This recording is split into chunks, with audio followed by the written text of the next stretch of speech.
Hello guys, আমরা চলে এসেছি বিশ্বের সবথেকে লম্বা কালী ঠাকুর দেখতে। যাচ্ছে হলো চ্যানেলের মালিক সুমন আর ওর বন্ধু রকি।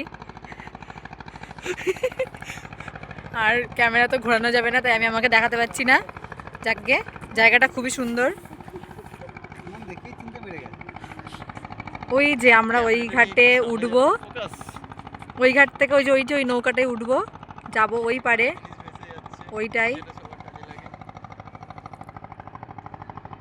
ঠিক আছে গাইস, কি যাচ্ছে আমি খুঁজে পেলাম না। ওই খুঁজে পেল না, দেখেছি। অনেক কিছু জানে রে, কিছুই জানে না, বাচ্চা ছেলে। এগুলো সব দিবি ভিডিওতে, ভাল লাগবে একদম। তুই ধর, আমি একটু যাবো। দাঁড়া, দেখছি একটু ভাবনা কথা। হ্যালো।